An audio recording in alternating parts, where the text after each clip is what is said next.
Debatiendo con Carlos Castellanos.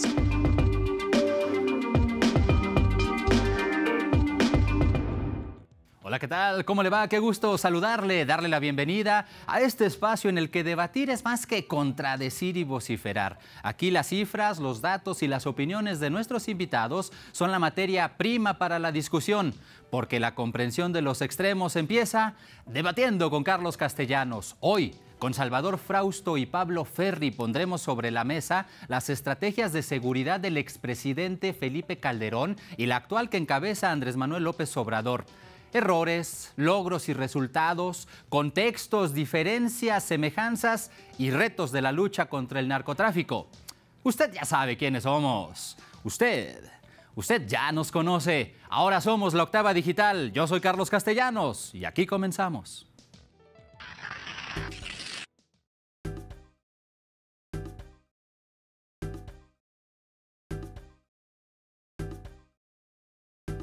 Es lograr la seguridad pública de los ciudadanos y no única ni principalmente combatir al narcotráfico. No a la violencia, sí a la paz.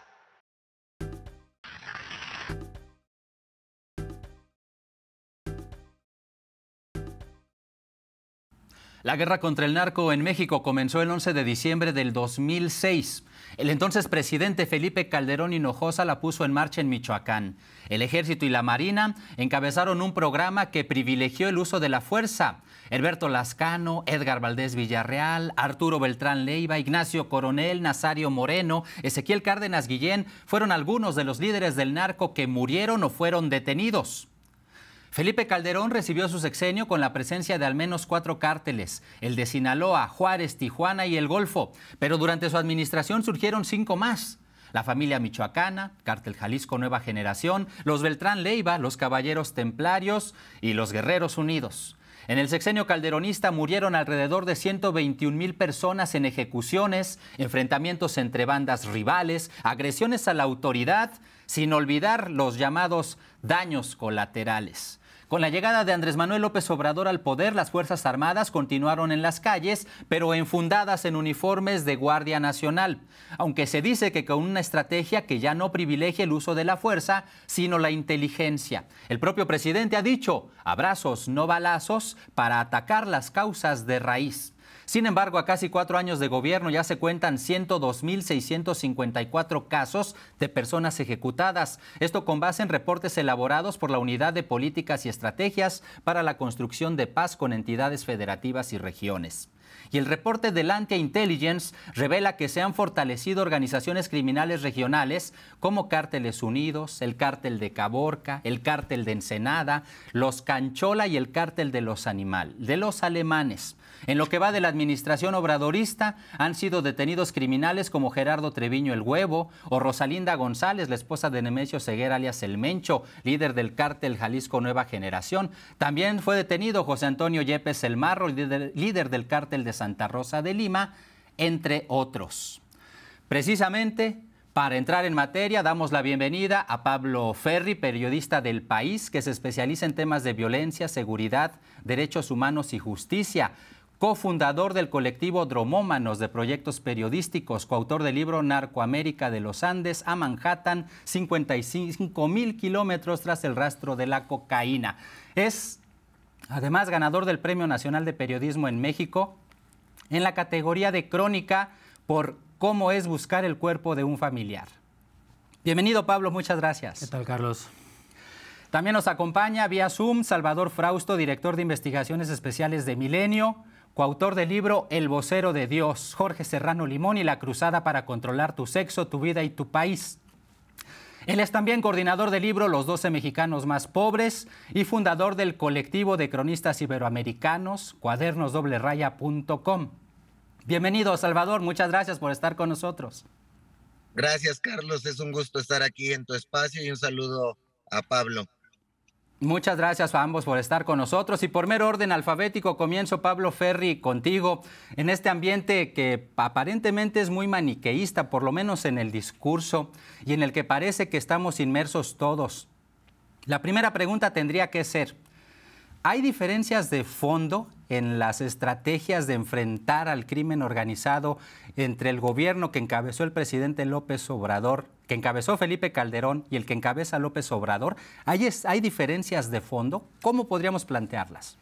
Yo creo que sí hay una diferencia de fondo en cuanto a la actitud que permea desde Palacio Nacional y que, por tanto, de alguna forma dirige la forma de actuar de militares, ya sea vestidos de militares o de guardias nacionales, y que tiene que ver precisamente con lo que dice López Obrador desde que asumió la presidencia en diciembre de 2018, frase que tú acabas de decir, abrazos no balazos, ¿no? Esto lo hemos visto además en muchos videos estos años en regiones a lo largo y ancho del país. Yo recuerdo varios en Michoacán, ¿no? Donde militares son despojados, maltratados incluso, por pobladores que no se sabe si tienen algún tipo de cercanía con algún tipo de organización de escala regional, nacional o local, pero el caso es que ha ocurrido, ¿no? No solo en Michoacán, también recuerdo uno hace poco en Guerrero, en Quechultenango, que es la guarida de los ardillos, que es uno de los grupillos criminales que funcionan supuestamente en Guerrero, en la zona entre la región centro y la montaña.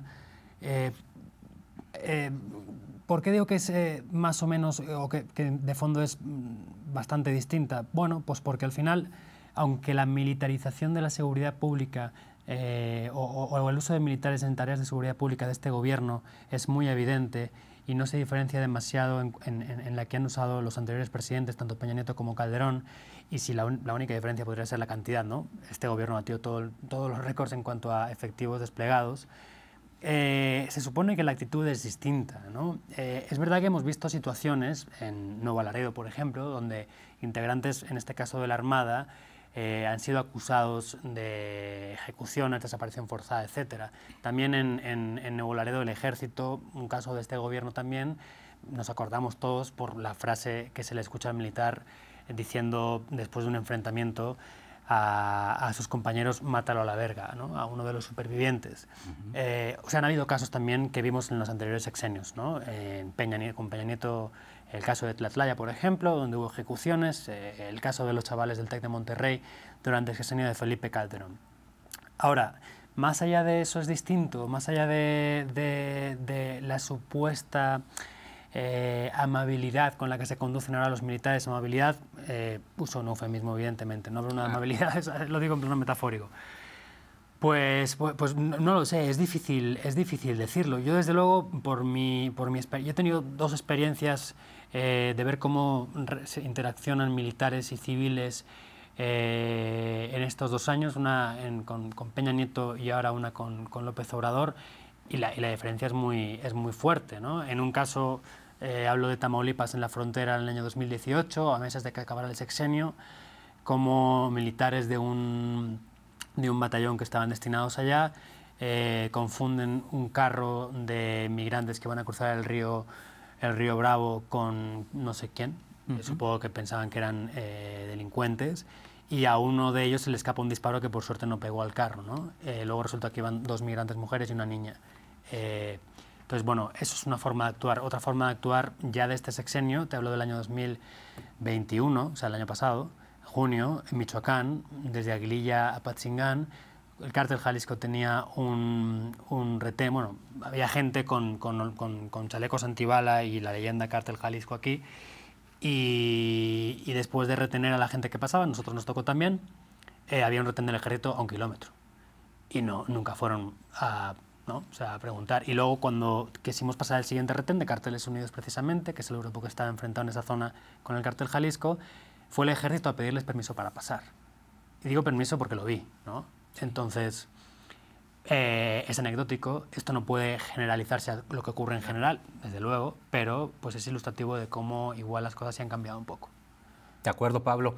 Salvador Frausto, ¿cuál es tu perspectiva, tu primer punto de vista en torno a este análisis? Claro, yo creo que la primera diferencia es la estrategia, la famosa estrategia de abrazos no balazos. Se puede identificar en la cantidad de enfrentamientos que hay entre los militares, la Guardia Nacional en este sexenio y los grupos criminales.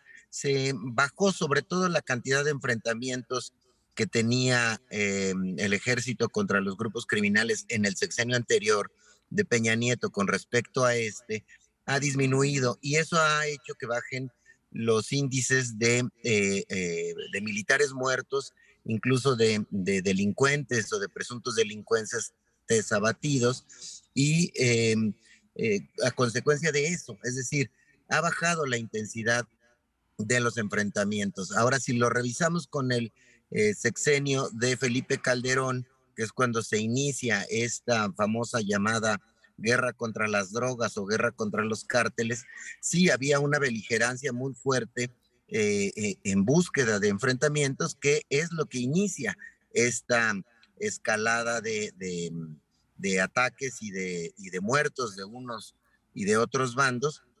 Y ese tipo de temas es lo que empezó a generar un montón de muertes en nuestro país.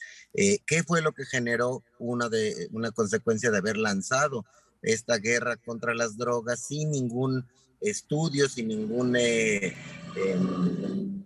análisis serio, pensado de qué es lo que iba a pasar? Pues que se empezaron a pulverizar los grupos criminales, de haber algunos grupos criminales grandes, dominantes, que abrazaban a otras células del narcotráfico, se fue pulverizando y fueron generando muchas células pequeñas en los estados, como en el reporte que presentaste al inicio de este tema, Carlos, en el cual vemos el fortalecimiento de ciertos grupos locales que tienen ya el control de varias partes de nuestro país, y que no son como era hace 15, 20 años, que había unos cuantos cárteles dominantes que se repartían el territorio y los controles. Ahora es pues mucho más complicado en la medida en la que se han empoderado estos grupos locales.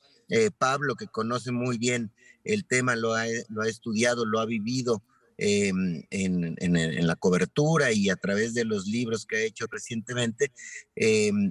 Mencionaba hace un momento el tema de los ardillos, un pequeño grupo criminal que ha ido creciendo y que ha tenido ya una presencia muy importante en el caso de Guerrero, y que va generando también ahí sus propias dinámicas de control local. Entonces yo diría que la principal diferencia entre la estrategia contra el crimen organizado del gobierno de Felipe Calderón y el gobierno de Andrés Manuel López Obrador, aunque ciertamente domina y es explícito que los militares, la Marina, tienen un papel protagónico en este asunto, es la cantidad de enfrentamientos, bajar y ir midiendo y calculando a través de trabajo de inteligencia, poder generar y ser más selectivo en este tipo de enfrentamientos. Eso por un lado. Y por otro lado, y quizá lo más grave, es que lo que vimos en el sexenio de Calderón, pues fue una mafia criminal desde el gobierno atendiendo todos estos asuntos. Una mafia criminal encabezada por Genaro García Luna, que ahora pues está en juicio en los Estados Unidos. Él y varios de los policías y de los cómplices que trabajaron en ese momento, pues hay suficientes evidencias para mirar el involucramiento de las autoridades que tenían que combatir el crimen con estos mismos grupos criminales, y era pues un asunto tremendo, desde el Estado generando mafias para favorecer, castigar a grupos criminales, Carlos. Dices, Salvador, que ha bajado mucho el número de enfrentamientos y eso puede ser una señal, pero hace algunos meses, no sé si ustedes lo recuerden también, hace algunos meses en Animal Político publicaban un reportaje en donde explicaban que el índice de letalidad, sin embargo, de las Fuerzas Armadas, del Ejército, pues estaba siendo más alto que en otras administraciones. Y esto se explica o lo explican analistas, por ejemplo, como Alejandro Ope, en el hecho de que pues es que las fuerzas militares están preparadas para llegar directo a matar, no para hacer labores de seguridad pública. ¿Qué podemos decir al respecto, Pablo? ¿La estrategia entonces va por buen camino? Bueno, yo primero aclarar qué es el índice de letalidad, ¿no? Exacto. O sea, en enfrentamientos entre fuerzas de seguridad de un país y presuntos delincuentes, se entiende que el índice de letalidad es la relación entre el número de heridos y el número de abatidos del bando contrario. O sea, si el ejército, por poner un ejemplo hipotético, si el ejército tiene un enfrentamiento en Michoacán con el cártel Jalisco, con un grupo del Cártel Jalisco, y de ese grupo mueren 7 y quedan heridos 3, o sea, la relación entre esos 7 y esos 3 es el índice de letalidad, ¿no? Sería algo más de 1. Porque hay más de un herido, más de un muerto por herido. Claro. ¿No? Esto durante algunos años del sexenio de Felipe Calderón, sobre todo cuando crece mucho el número de enfrentamientos entre militares y civiles en el noreste, hablo del año 2010, pero sobre todo 2011, y luego también 2012, el índice de letalidad era altísimo, sobre todo en esa zona del país, ¿no? Esto quiere decir que había muchos más muertos que heridos, lo cual no significa automáticamente que los muertos hayan sido ejecutados. Tampoco significa que los muertos pertenecieran necesariamente a ningún grupo criminal, significa que el uso de la fuerza letal está siendo mucho más alto que lo que uno considera que es normal. ¿Qué es normal? Pues bueno, 1-1, o sea, la misma cantidad de heridos que de muertos. Porque, bueno, los académicos que idearon el índice lo han considerado así. ¿Ahora es más alto o es parecido al de los peores años de Calderón o de Peña? Bueno, eso nos habla de que, aunque estén utilizando poco la fuerza letal, cuando la utilizan, como bien decía, de acuerdo a tus palabras, Alejandro Ope, la utilizan como lo que son, militares adiestrados para la guerra, ¿no? Entonces no van a estar, digamos, disparando de forma disuasiva, ¿no? Tiran a matar. Y ese es el problema de utilizar a los militares en tareas de seguridad pública, ¿no? Yo creo que aunque el presidente sea distinto, aunque la estrategia esté basada en una lógica menos agresiva por parte del Estado, al final los militares son militares y no los puedes deshacer aunque los vistas de guardias nacionales, ¿no? De acuerdo. Salvador, ¿qué opinas sobre este asunto en particular? Sí, pues lo mismo. Yo creo que el índice de letalidad, como bien lo explica Pablo, pues es un indicador que nos sirve para mirar el estado de este tipo de combates. Ahora bien, bueno, pues tiene que ver desde la lógica castrense, también desde una lógica de eficiencia de los trabajos que hagan las autoridades militares y los marinos sobre en este tipo de casos, ¿no? Entonces, lo que hemos visto sí es un cambio de actitud frente a los grupos criminales y es mejor o es peor. Híjole, pues es muy complicado. Yo iría a una pregunta, a tratar de que respondamos una pregunta anterior a este asunto, que es la crítica a de si deberían estar los militares en las calles combatiendo al crimen. Yo pienso que idealmente no, pero no hay de otra. Es decir, imaginamos que fueran los policías, tuvieran un mayor protagonismo, los policías federales, los policías estatales o incluso los policías municipales, nos damos cuenta de varias cosas. Uno, son mucho más fácil corrompibles estas autoridades que los propios militares. Dos, están menos preparados que las propias Fuerzas Armadas estos policías. Luego entonces, si recuerdan, hubo esfuerzos desde la época de Calderón o anteriores para profesionalizar a las policías y finalmente no se lograron estos avances con aquellos, con un primer esfuerzo fue con la famosa AFI, por ejemplo, que pronto nos dimos cuenta que se corrompieron los altos mandos medios en estas tareas. Hubo también esfuerzos por capacitarlos, por hacer pruebas de confianza a los policías y también encontramos que fue muy complicado generar profesionalización para este asunto. Luego entonces llegamos a este punto en el cual es necesario que los militares y los marinos estén en este tipo de tareas, pues México llegó.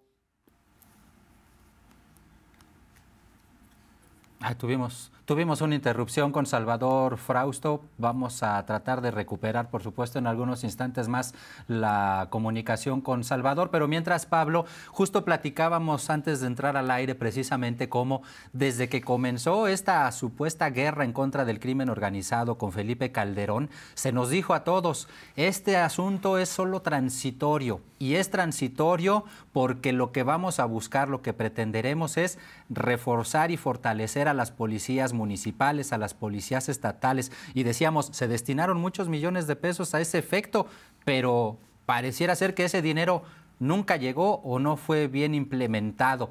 La estrategia tendría que seguir siendo la misma ahora, buscar fortalecer a esas policías, o qué hacemos con ellas, porque mientras la Guardia Nacional se le está rifando, porque de alguna o de otra manera es lo que está haciendo la Guardia Nacional, sacando el pecho, pues las policías locales y las policías estatales parece ser que siguen siendo pues, los mismos espacios susceptibles de corrupción y de penetración de criminales, Pablo. Bueno, a ver, la Guardia Nacional hace lo que tiene que hacer, digo, no, tampoco hay que ahora echarle flores porque está haciendo su trabajo, ¿no? Okay. Está haciendo lo que debe hacer y faltaría más que tuviéramos que darle las gracias. Por supuesto. No, o sea, es un cuerpo de seguridad que tiene la tarea que tiene y que debe hacerla porque para eso les pagan. Pero en fin, a ver, al final, ¿qué pasa con Calderón? Yo no sé si por negligencia, por desprecio a la tarea, o por ignorancia, o por una mezcla de las tres y alguna variante más, él cree que poniendo a las personas adecuadas en los lugares adecuados, ya se vio que luego esas personas no eran las adecuadas, me refiero a García Luna y su equipo, claro. y metiendo dinero y comprando equipamiento de último modelo a las potencias en cuestión, Estados Unidos, Israel, la cosa se iba a arreglar fácilmente, ¿no? Y más porque mejor dicho, a finales del sexenio de Fox, principio 2005, 2004, el problema, comparado con lo que tenemos ahora, no era demasiado grave, ¿no? Claro. En términos de delitos de alto impacto, homicidios, desde luego. ¿Qué pasa? Que Calderón confía la Policía Federal y todo el aparato de seguridad a una persona que venía de la Agencia Federal de Investigaciones, que al fin y al cabo era la heredera de la Policía Judicial Federal, uno de los cuerpos de seguridad más corruptos del viejo priismo. Y por eso decía antes que no sé si por ignorancia, negligencia o desprecio o una mezcla de ambas, le encomienda a García Luna y a su equipo, Cárdenas Palomino, Ramón Eduardo Pequeño, etcétera, etcétera, hacerte a la Policía Federal pues, una corporación, primero importante, la más importante del país, luego incorruptible, etcétera, etcétera. Pero claro, o sea, de lo que nos damos cuenta, y además esto ocurre ya casi al principio, es que la Policía Federal empieza a manejarse como en los peores años de la Policía Judicial Federal. Y entiendo, por lo que se ha escrito sobre García Luna, las compañeras Anabel Hernández, Pernilla Ramírez, que han escrito mucho sobre él, que la intención nunca fue esa, ¿no?, por parte de ellos. Javier Herrera Vallés, que era uno de los jefes de división de la Policía Federal en los años de Calderón, fue uno de los que primero denuncia a García Luna y su equipo. Y ahora que Salvador Frausto comentaba el asunto de los exámenes de confianza, es muy curioso, porque Herrera Vallés lo que cuenta es que los primeros problemas que tiene con la nueva jerarquía de la Policía Federal viene precisamente por la obligación que le imponen sus jefes, en este caso García Luna, a aceptar una serie de personas que venían de sus años en la Agencia Federal de Investigaciones o antes de lo que había sido el CISEN, que no recuerdo si se llamaba entonces CISEN o cómo se llamaba, sin hacerle caso al examen de confianza, ¿no? Y otra serie de cuestiones. Entonces dice, bueno, si la perversión del nuevo sistema, que se supone que tiene que acabar con un problema que apenas nace, ya viene, pues, digamos, jodida de inicio, perdón por la palabra, pues estamos mal, ¿no? Luego se ha visto, pues bueno, que estos tipos tenían una serie de vínculos con el cartel de Sinaloa, pues importantes, ¿no? Tiene que probarse, por supuesto, está todavía pendiente de juicio el caso de García Luna, de Cárdenas Palomino, de Ramón Eduardo Pequeño, pero pues todo indica que podría parecer que sí estaban coludidos, ¿no? Y que en todo caso pues estaban utilizando su posición para llevarse dinero, etcétera, etcétera, hacer negocios, ¿no? Entonces, bueno, es complicado. Y de todas formas, bueno, yo no querría, o sea, no me quiero detener solo en Calderón, no, porque al final lo que viene después es una continuación. Quiero decir, Nieto. Claro. El presidente Peña Nieto, que entiendo que por los mismos motivos que Calderón u otros, o una mezcla de los que llevaron a Calderón a confiar en las Fuerzas Armadas mientras se arreglaba la situación en los cuerpos civiles, comete un error parecido. O sea, ¿qué hace Peña nada más llegar?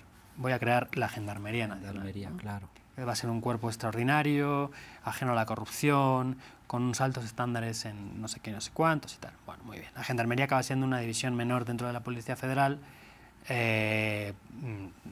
pasa sin pena ni gloria, ¿no? 9.000 elementos cuando mucho, creo que llegaron a reclutarse. Sí, pero lo que digo que no manda, no se hace con el mando ya dentro, ¿no? De acuerdo. Y eso nos indica un poco pues, que una cosa es la idea que tú tengas de lo que vas a hacer y lo que eso podría significar, y otra cosa es la realidad, ¿no? Y la realidad es que los cuerpos de seguridad, para bien o para mal, y hablo de momento solo de los civiles, dependen de una serie de politiqueos, de luchas de poder internas, que tienen además que ver con viejas rencillas de personas que antes estaban en otros cuerpos, como el caso de García Luna y compañía, que son difíciles de solucionar después, ¿no? O sea, durante el peñismo, Ramón Pequeño todavía era jefe de división de la Policía Federal y durante buena parte del sexenio estuvo a cargo de grupos de hombres dentro de la Policía Federal que estaban a cargo de investigaciones o de diligencias importantes, ¿no? Claro. Y eso no es ya con Calderón, es ahora, ¿no? Y muchas de las críticas que se le ha hecho a la Fiscalía, a la actual Fiscalía General de la República, sobre todo en la actualidad, ya con López Obrador al frente del gobierno, es precisamente que la depuración nunca se ha llevado a cabo, ¿no? Ahora bien, la depuración es necesaria tal cual lo podríamos entender así hablando coloquialmente, es decir, se trata simplemente de echar a 200, a 300, porque recientemente la Fiscalía ha echado a 800, 900 personas. Y es que por cambio en la estructura de la dependencia, ¿no? Sí, lo que dicen es con la información privilegiada que manejan, pues lo más seguro es que se vayan a formar parte de las filas después del crimen. Sí o no, la cuestión es una cuestión de manzanas podridas. ¿Nos tenemos que creer todavía esta teoría de las manzanas podridas? ¿O es una cuestión en realidad de que el árbol pues, anda envenenado, ¿no? Buen punto, buen punto.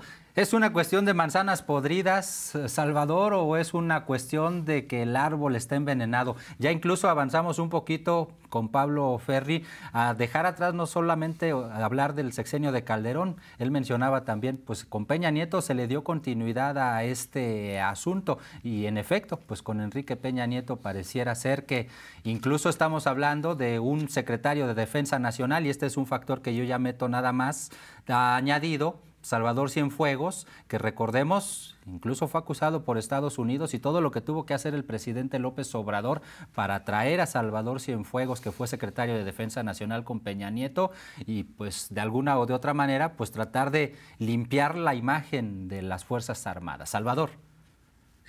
Sí, lo que vimos con Peña Nieto fue una profundización de la estrategia que privilegiaba, por citarlo al revés, la estrategia de López Obrador que privilegiaba los balazos a los abrazos.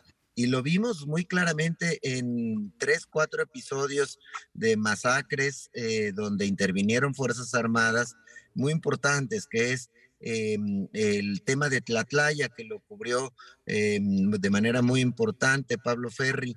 Tenemos el caso de incluso de Ayotzinapa, el caso de Apatzingán, entre otros casos que ocurrieron en el sexenio de Peña Nieto. Tanguato también, ahora que te escucho me acuerdo. Exactamente, y Tanguato, por poner esos 4 casos, pero hay algunos otros.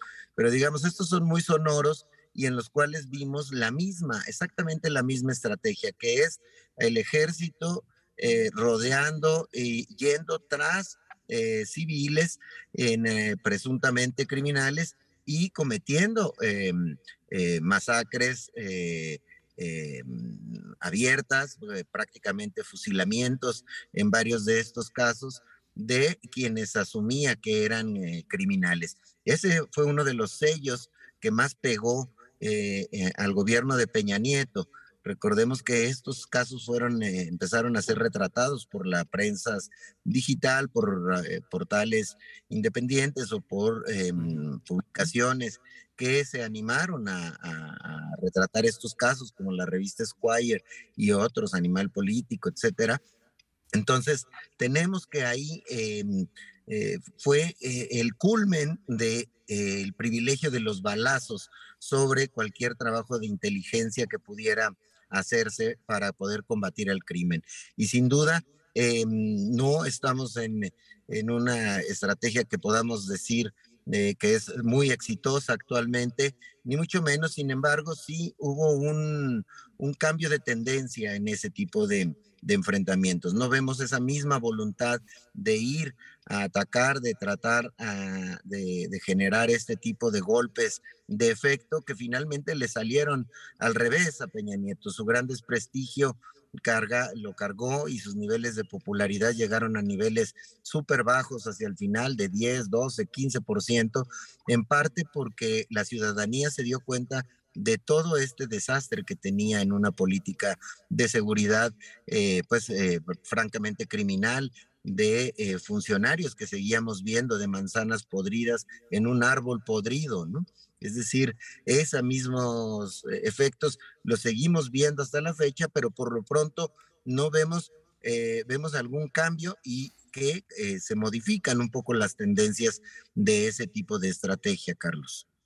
Sin embargo, Salvador, si nosotros nos atenemos al discurso de los medios de comunicación, nos damos cuenta que evidentemente siguen existiendo masacres. El presidente se ha quejado incluso en la conferencia matutina de que los medios de comunicación, en particular algunos como el periódico Reforma, como el Universal, le den tanta difusión a este tipo de sucesos, pero al final siguen ocurriendo. Y cuando el presidente dice, y lo ha utilizado de manera repetida en los últimos días, en las últimas semanas, cuando él dice, a ver, ya no es lo mismo, eso es lo que quieren nuestros adversarios, dar a entender o generar la sensación de que siguen estando las cosas como antes, pero yo no soy Felipe Calderón, yo no tengo a un Genaro García Luna. El mismo presidente pone sobre la mesa las comparaciones y si hablamos de ese tipo de asuntos, el presidente lo que pretende que es tratar de bajar la temperatura o de contrarrestar nada más esos dichos de medios de comunicación, que no es un secreto para nadie, cada medio de comunicación tiene una agenda particular, pero estas declaraciones del presidente de verdad ayudan, sí generan conciencia entre las personas, sí le dan a la gente la seguridad de que ahorita se está actuando de manera diferente, porque pues nos están bombardeando un día sí y al otro también, pues con hechos delincuenciales que nos hablan de muertos múltiples, no nada más de uno o de dos. Y entonces por eso es que viene a cuento la pregunta en realidad, ¿qué tan diferente o qué tan eficiente está haciendo esta estrategia del presidente cuando por lo menos desde algún lado vemos que siguen ocurriendo este tipo de tragedias? Y el presidente empeñado pues en tratar de que nada más lo que cambie pareciera sea la narrativa. Voy contigo, Pablo, primero y ahorita voy contigo, Salvador. A ver, es que claro, la narrativa desde luego es distinta, ¿no? Y no solo porque simplemente López Obrador diga, no, es que nosotros somos distintos, valga la redundancia. No, estaba acordando ahora el caso de, igual Salvador tiene mejores recuerdos que los míos, yo en ese momento recién llegaba aquí, pero el caso de Villas de Salvarcar en Chihuahua, ¿no? O sea, la reacción del gobierno federal, encabezada entonces por Calderón, a la tragedia y a la masacre de muchachos que, si no recuerdo mal, estaban en una fiesta de cumpleaños, un convivio, fue respondido o fue contestado desde Los Pinos entonces con una expresión parecida a En algo andarían, ¿no? Claro. Paradigma de la respuesta gubernamental a los hechos violentos en aquella época y también con Peña. De acuerdo. Desde luego eso no es tan así. Puede ser que la respuesta no sea lo satisfactoria que la gente querría, y no es poca cosa, ¿no? O sea, después de la masacre de hace un mes y medio en Michoacán, ¿os acordáis que los vídeos eran terribles? Se veían a un grupo de gente armada básicamente masacrando, ejecutando a personas frente a la pared, ¿no? Y luego además limpiando los restos, llevándose los cadáveres, etcétera, ante la pasividad de las autoridades que tardaron no sé cuánta cantidad de tiempo en llegar. Así es. La respuesta ahí evidentemente no fue, no, pues es que pues igual en algo andarían también. No fue así. No, pero al final el hecho es el mismo, y es que hay asesinatos e impunidad. y masacres, muchas masacres, ¿no? El año pasado fueron 500 y pico, contando masacres como el asesinato de 3 o más personas en un mismo lugar, ¿no? El año anterior, 2020 creo que fueron 600 o alguna más de 600. Quiero decir, es una situación que no cambia. 2020, además, el año de la pandemia, el primero del año de la pandemia, ¿no?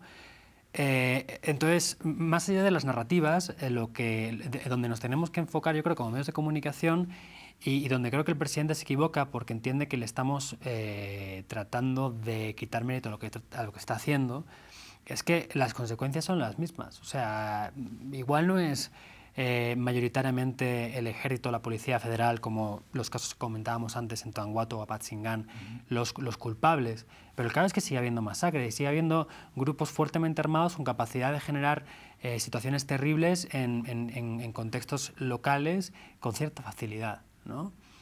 Y para eso no hay solución. No la ha habido y no sé si, no parece que la vaya a haber, ¿no? Con los niveles de impunidad que tenemos en delitos de alto impacto. Bueno, en general, pero en delitos de alto impacto porque es más grave, ¿no? Me refiero a asesinatos, extorsiones, secuestros, etc. Y eso pasa de nuevo por entender la regeneración de los cuerpos de seguridad, tanto de policiales como investigativos, y las mezclas de ellos, como la Agencia de Investigación Criminal de la Fiscalía, por no entender la regeneración, digo, como simplemente una patada para afuera de 800, 900 integrantes, ¿no? De acuerdo. Sino de verdad promover una serie de cambios a nivel contractual, a nivel de promoción interna en la dependencia, a nivel de capacidades, ¿no? De aprendizaje, que pues ahora mismo no lo estamos viendo. Muy bien. Salvador, tu perspectiva sobre el particular, por favor. Claro, yo creo que lo que estamos viendo en este sexenio es preponderantemente enfrentamientos entre grupos criminales que terminan en este tipo de masacres, como la que mencionaba Pablo en el caso de Michoacán. Aunque sí, después podemos ver algunas venas o vínculos con policías locales en este tipo de asesinatos masivos, lamentables, que siguen ocurriendo en nuestro país, pero a diferencia de los 2 sexenios anteriores, en los cuales las Fuerzas Armadas eran parte de ejecutores contra civiles, esa es la diferencia que estamos viendo en estos momentos. No quiero decir que no haya excesos y que no hayamos visto el involucramiento de algunas Fuerzas Armadas, de algunos elementos de las Fuerzas Armadas o de las fuerzas policíacas en este tipo de enfrentamientos y que estén ayudando en algunos casos a ciertos grupos criminales. Sí, por supuesto que sigue ocurriendo, pero el cambio de actitud de las Fuerzas Armadas frente a esto sí es notable y sí se ha observado.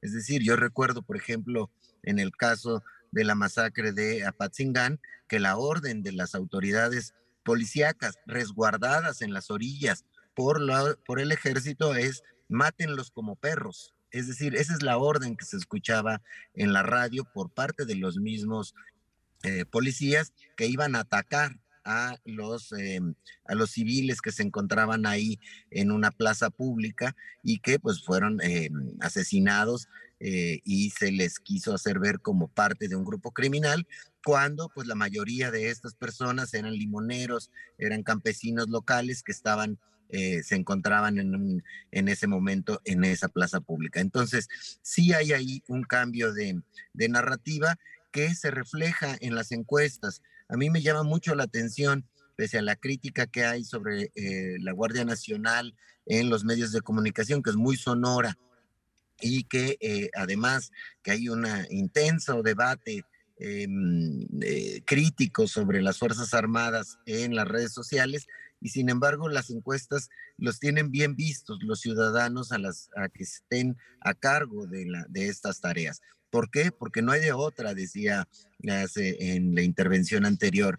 Me parece que la opción de encargarle a las policías federales, estatales, municipales estas tareas de seguridad o de combate al crimen no es ya una opción que se esté discutiendo en nuestro país. Entonces, sí, ese cambio de estrategia y de acciones, me parece que sí son claras y que la ciudadanía las está entendiendo y que pues no quiere decir que sean muy eficientes, del todo eficientes, porque sigue habiendo enfrentamientos, muertes y colusión de autoridades con el crimen, que tienen una capacidad de corrupción pues impresionante, Carlos. Perfecto, perfecto, Salvador. Mencionas cambio de actitud de las Fuerzas Armadas, mencionas que se refleja el asunto en las encuestas, pero también tú mismo consideras, pues el problema es que no son eficientes y es prácticamente lo que decía Pablo hace algunos instantes. Puede haber una nueva manera quizás de presentar el asunto, pero los resultados no se ven. Y si luego el presidente Andrés Manuel López Obrador sigue defendiendo esta política que no está dando resultados, ¿eso no le puede venir, no le puede resultar contraproducente al propio presidente con su misma opinión pública, aunque allí estén las encuestas? Es que es la gran pregunta, ¿no? O sea, ¿por qué el presidente no asume que lo que se está haciendo no está funcionando, ¿no? Claro. Porque más allá de plantearnos desde hace varios meses una reducción en la curva de crecimiento de los homicidios dolosos, de los asesinatos, no se nos está contando nada más, ¿no? Es verdad que hay casos de éxito y eso hay que reconocerlo. O sea, el caso de Guerrero es un caso de éxito absoluto, ¿no? La tasa de homicidios en el Estado ha bajado un montón en los últimos 3, 4, 5 años, ¿no? No es cosa de López Obrador, es de años para atrás. Y allá siguen estando pues, pequeñas células que quedaron después de la desarticulación de Guerreros Unidos tras el caso de Ayotzinapa, siguen habiendo cantidad de policías comunitarias, como paraguas de grupos que muchas veces no tienen tanto que ver entre sí, ¿no? O sea, todas las comandancias de la OPOEG no son iguales, ni desde luego le responden de la misma manera a Bruno Plácido. Pero bueno, en fin, para no irme al detalle, hay casos de éxito, pero que no tienen que ver en realidad con la estrategia de seguridad del gobierno, ¿no? Entonces, ese es un problema, porque yo creo que se está asumiendo también que en el caso de Guerrero o en el caso de Veracruz también, que es parecido yo creo, pues hay algo que se está haciendo bien y creo que es engañoso, ¿no? Porque es probable que venga de antes y que no tenga que ver con el desplazamiento masivo de guardias nacionales por el territorio. Salvador, tu opinión, por favor. Sí, bueno, pues efectivamente es un problema complicadísimo. ¿Cuál será la solución? Ese es un asunto muy que se sigue debatiendo y yo no he visto alguna propuesta por parte de expertos en seguridad muy decisiva o definida sobre qué se tendría que hacer, y mucho menos veo a la oposición teniendo una idea de qué es lo que se debe hacer para poder bajar los índices de homicidios y de delitos relacionados con este tema que tiene que ver al final con el crimen organizado. El resultado que nos presumen la secretaria de Seguridad Ciudadana, Rosa Isela Rodríguez, por ejemplo, es esto que se redujo la curva de aumento de homicidios durante este sexenio. Es decir, se desaceleró cómo iba creciendo con Peña Nieto, cómo empezó a crecer con Calderón la cantidad de homicidios, secuestros, extorsiones, este tipo de delitos, van a la alza de manera muy importante con Peña Nieto y después empieza a desacelerarse el ritmo de crecimiento. Entonces, algo está bien hecho en ese camino. Sin embargo, no son los resultados que deberíamos tener. ¿Qué se debería cambiar? Me parece que sería profundizar las labores de inteligencia y también un análisis muy a fondo de cuáles son las manzanas podridas, como se mencionaba hace un momento, dentro de las corporaciones, que son aquellos personajes que las alertan a los grupos criminales de que se va a hacer un operativo en tal zona, de que se va a generar una serie de acciones en tal estado y pueden detenerse y pueden tomar sus precauciones. Ese es un asunto. El otro asunto que empieza a discutirse de manera importante es cómo se allegan los grupos criminales de armas, de armamentos. Esto pues proviene en la mayoría de estas armas de las grandes armerías estadounidenses. Los grupos criminales mexicanos los compran en línea o los mandan traer de las armerías estadounidenses, estas mismas que la Cancillería tiene demandadas, y estamos ahora mismo ante un juicio por negligencias criminales que han cometido, porque es muy fácil comprar armas en los Estados Unidos, ya sea en línea o en estas armerías. Y no solo armas.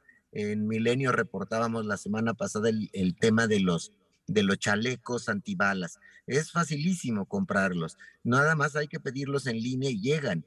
¿Y qué significa esto? Que tienen una ventaja táctica los grupos criminales y hablan estos solo signos de los chalecos, los cascos, las armas, el tipo de botas son chalecos antibalas a prueba de fuego, digamos, de llamas, de balas de alto calibre, y les dan una ventaja táctica sobre los grupos, sobre las Fuerzas Armadas que los combaten. Entonces, por ahí también hay otra línea que se debería discutir sobre cómo cortar el flujo y la facilidad para que los grupos criminales se alleguen de todo este tipo de equipos y puedan enfrentar casi en igualdad de condiciones a las Fuerzas Armadas. Y hemos visto todo el tipo de armamentos que tienen estos tanques gigantes, o utilización de drones por parte de los grupos criminales. Tienen accesos a arsenales pues muy poderosos que les están generando, pues, insisto, una ventaja competitiva a la hora de hacer sus actividades criminales. Entonces, por ahí habría, recapitulando, un par de cosas que analizar. Uno, cortar el flujo de este tipo de armamentos y de chalecos, cascos, etcétera, a los grupos criminales, por una parte, y por otra parte, pues, acentuar el trabajo de inteligencia que se tendría que estar realizando, Carlos. Parece que existiera la percepción, como bien lo acabamos de ver ahora, pues de que no está siendo muy eficiente esta lucha contra el crimen organizado. Y recuerdo, por ejemplo, lo que ocurrió con el caso de Ovidio, en donde un operativo que desafortunadamente no sabemos quién mandó, todavía no se sabe eso, pero es evidente que fue un operativo mal implementado, pues desembocó en que el presidente Andrés Manuel López Obrador dijera: suéltenlo, porque si no va a haber una masacre tremenda. Y se celebra evidentemente que haya priorizado las vidas humanas el presidente López Obrador por encima de una captura o de una detención. Sin embargo, hablando precisamente, decía Salvador, del reportaje que publicaron en Milenio, el secretario de Marina decía, pues es que también hemos detectado que se roban chalecos de aquí mismo, de la institución, y lo que hemos hecho pues es separarlos, ya no forman parte de nuestra institución, porque es muy difícil llevarlos ante la ley. No sé, pero pareciera que existe una percepción en alguna parte de la sociedad de que el gobierno, no los anteriores, ningún gobierno que hayamos tenido, pareciera ser que no tienen mucho interés en que se haga cumplir la ley y en que se haga justicia, pues no para detener personas, sino para darles justicia a las víctimas de estos presuntos delincuentes. Y el presidente pues se baja también en algún momento y saluda a la mamá del Chapo Guzmán y de repente dice: la delincuencia organizada se portó bien en las elecciones. Es decir, se está generando una narrativa que a algunos les deja entrever, pareciera que si no es lo mismo, pues por lo menos no se está siquiera intentando hacer justicia y llevar ante la ley, ante las autoridades, a presuntos responsables de delitos que se han cometido y que pareciera están bien identificados o pueden estar bien identificados. Pero cuando el presidente dice es que nuestro fuerte no es la venganza, y ese tipo de declaraciones, pues no abonan más bien a un ambiente para que se desacredite el propio gobierno y su estrategia de lucha contra la delincuencia, Pablo. Sí, pues vamos a ver, o sea, la idea de que el presidente deja hacer a los criminales, yo creo que se basa en dos sucesos de estos años, ¿no? El primero, tú lo mencionabas, el famoso Culiacanazo, ¿no? En octubre de 2019...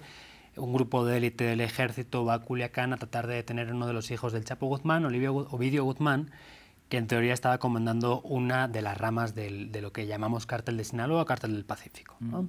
Aquello acaba fatal porque una de las redes de apoyo, entendemos, de Guzmán, organiza todo un caos en Culiacán, con bloqueos, quema de camiones y amenazas de ir a por las familias de los militares que viven allí, que entiendo yo que nada que ver los militares que estaban o están en los batallones de Culiacán con los que habían llegado a la capital de Sinaloa para llevar a cabo el operativo y detener a Ovidio, ¿no? Pero en fin, el caso es que, visto lo visto, se decide soltar a Ovidio Guzmán y que aquello no pase a mayores. Esta idea la idea que provoca el culiacanazo, la narrativa que desprende la liberación de Ovidio Guzmán, de alguna forma enlaza con las visitas del presidente a Badiraguato, que sabemos que es la casa, ¿no?, de Joaquín Guzmán y de otros antiguos aliados suyos. Han sido 3 o 4 en estos años, si no me equivoco yo.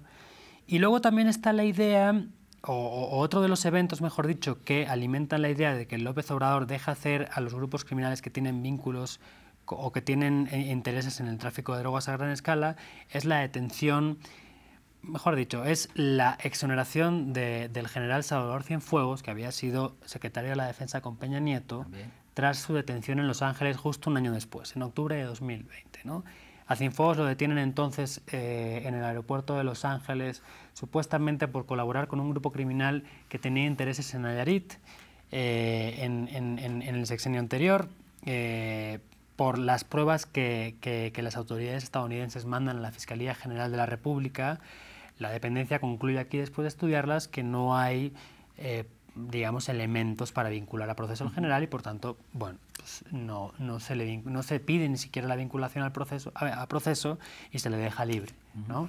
Claro, la actitud de la Fiscalía General de la República, que en teoría es, desde su reforma y la llegada de Guess-Manero, autónoma, independiente del Poder Ejecutivo, extraña porque en Estados Unidos parecía ya una cosa hecha, ¿no? Sí. Un caso súper claro, y aquí poco menos que lo pintan de estupidez, ¿no? Así es. Debe haber algún espacio que nos hayamos perdido entre lo que tenían las autoridades americanas y que desde luego no mandaron, a lo que mandaron y con lo que trabajó la Fiscalía General de la República, que luego además hizo público con buenas partes tachadas, testadas, como decimos en el argot, pero que no parecía que entrañara demasiados problemas para el general. Claro, entonces ambas cosas de alguna forma dibujan o arman una narrativa en la que López Obrador es cercano, por omisión por lo menos, a los intereses de los grupos criminales. Bueno, yo creo que habría que separar ambas cosas, lo del culiacanazo y las visitas a Badiraguato por un lado y lo de Cienfuegos por otro, porque al final lo de Cienfuegos es una cuestión más de lealtad del régimen actual con las Fuerzas Armadas, ¿no? Lealtad que ha tenido otro tipo de expresiones, claro, no siempre en sentido de favores judiciales, vamos a llamarlo así, aunque igual no es la expresión más adecuada, pero en cuestión de contratos para construir X cosas o encargos para construir X cosas, ¿no? Tramos del Tren Maya, el aeropuerto Felipe Ángeles, los bancos del bienestar, etc. Entonces, si nos quedamos solo con el caso del culiacanazo y las visitas a Badiraguato, más allá de lo extraño que han sido el culiacanazo y la decisión de soltar a Ovidio Guzmán y que el presidente vaya a un mismo pueblo durante 3 veces, por lo menos durante un sexenio, pues tampoco hay mucho más que decir, ¿no? Es decir, no le veo mayor problema, bien, más allá de las lecturas que eso provoca. Sería muy estúpido por parte de una persona que ha llegado a la presidencia con un apoyo masivo, después de 2, 3 intentos, al tercero llegó, claro, con un mensaje contra la corrupción, de vincularse con grupos criminales que tienen intereses con el narcotráfico. Me parece absurdo y no lo veo. Otra cosa es que la realidad nos sorprenda más adelante, ¿no? Que siempre ocurre. Pues hemos visto casos de García Luna, del propio Cienfuegos, claro, etcétera, pero a mí me parece un poco extraño, la verdad. Adelante, Salvador, por favor. Sí, es interesante, por ejemplo, lo que mencionabas de Sinaloa. En el caso de las elecciones de Sinaloa, abona a la narrativa de que pudiera haber algún tipo de acuerdo o de pactos entre el gobierno actual y los grupos criminales, concretamente lo que tiene que ver con el cártel de Sinaloa. ¿Qué es lo que vimos en Sinaloa? Vimos que probablemente el crimen organizado levantó operadores electorales del PRI, de la alianza cercana que armó el PRI para para competir en esas elecciones, y vemos que Morena pues termina arrasando en esas elecciones. Pero si volteamos la mirada hacia Durango, a las elecciones que acaban de pasar hace unas semanas, vimos lo mismo, pero al revés, es decir, levantaron a ciertos operadores electorales de Morena y que competían contra el candidato del PRI, el PAN y el PRD. Entonces, de que el crimen vota en las elecciones, vota en las elecciones. Vota a favor de unos u otros candidatos de acuerdo a lo que le parece conveniente para sus intereses, y no lo veo como un gran pacto exclusivamente con el gobierno federal, sino con algún tipo de fuerzas locales pudieran estar coludidos, y sin embargo hay que observar con mucho cuidado porque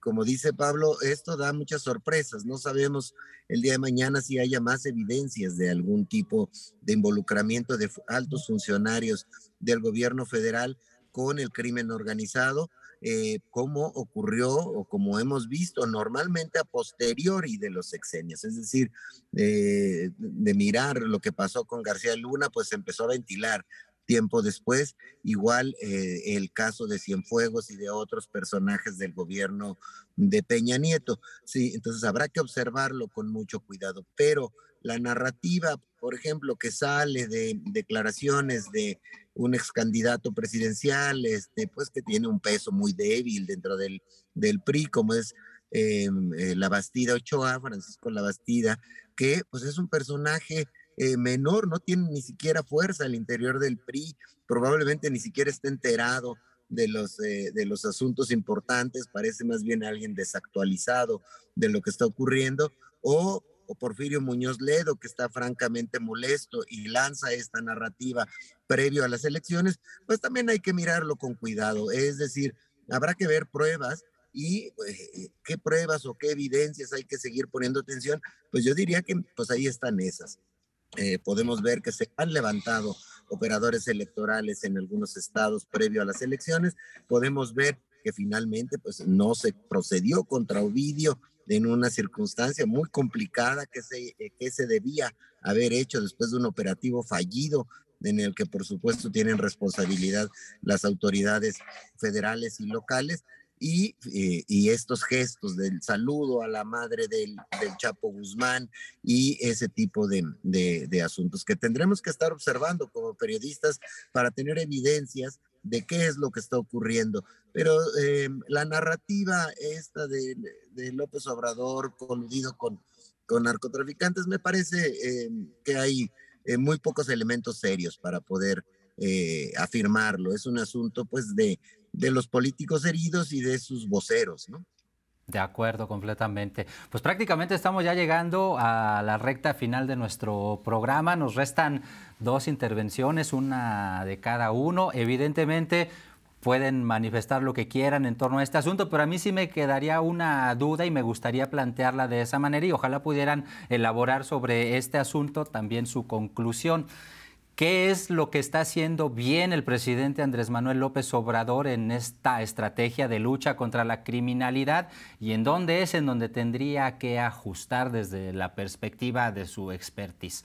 Comenzamos contigo, si te parece bien, Salvador.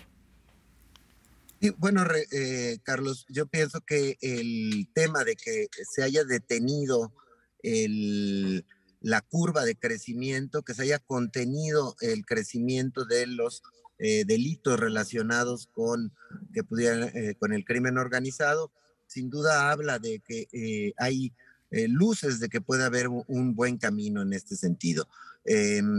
Me parece también que ese indicador pues no es suficiente, por tanto las soluciones serían profundizar los trabajos de inteligencia para poder hacer más eficiente la lucha contra los grupos del crimen organizado, por una parte. Por otra parte, generar nuevas estrategias que tienen que ver con cortar el suministro de armamento y de equipo táctico para los narcotraficantes, y que es un asunto que algunos de los visos de solución puede estar en esa demanda que tiene la Cancillería contra las armerías gringas en los Estados Unidos. Me parece que eso es una buena medida, una buena jugada, porque ¿cómo le haces? Hay que parar y detener la cantidad de armas y la calidad o potencia de las armas que tienen estos grupos criminales por ahí.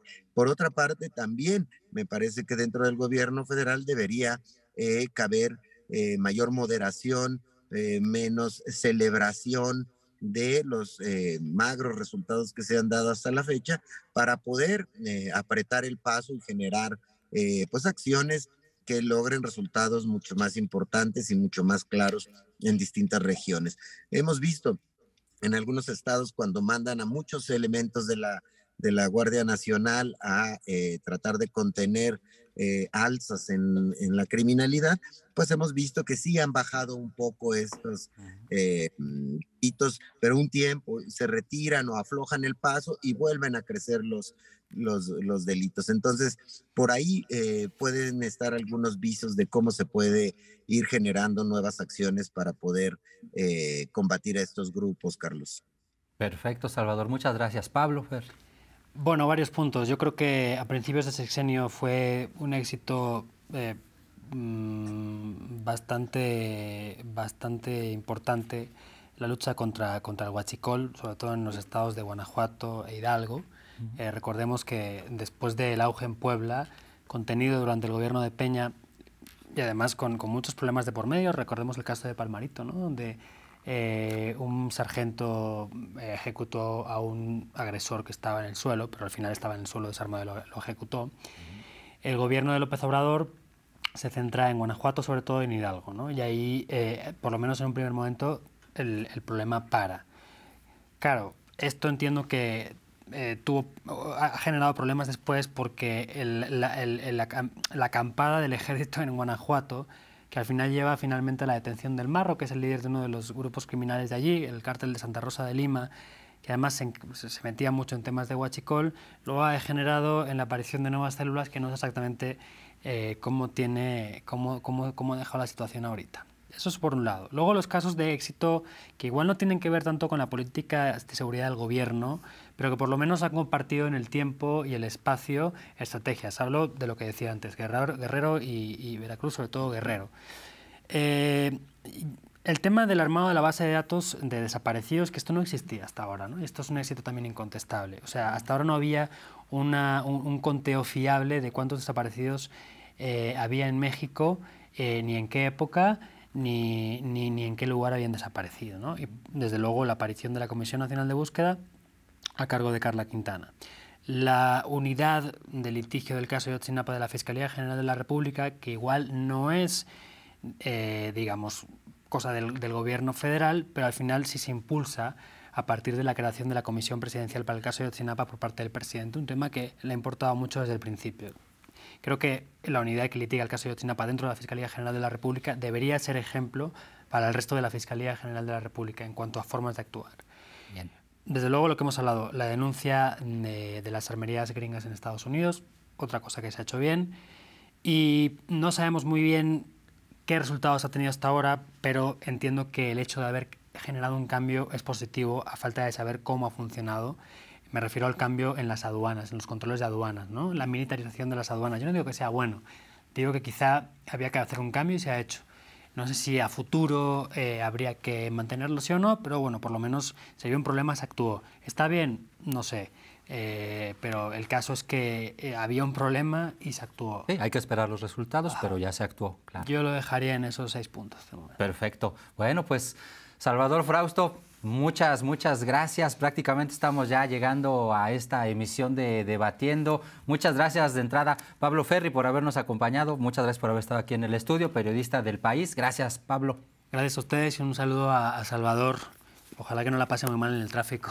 Exacto. Muchas gracias, Salvador Frausto. Muchas gracias por habernos acompañado. Sí, el tráfico no tiene palabra de honor. Director de Investigaciones Especiales en Milenio, pues muchas gracias por haberte conectado vía Zoom para poder participar en este Debatiendo. Gracias, Carlos, por la invitación al espacio. Y bueno, pues aquí desde el tráfico reportando atendiendo a tu invitación, y un gran abrazo también a Pablo Ferri.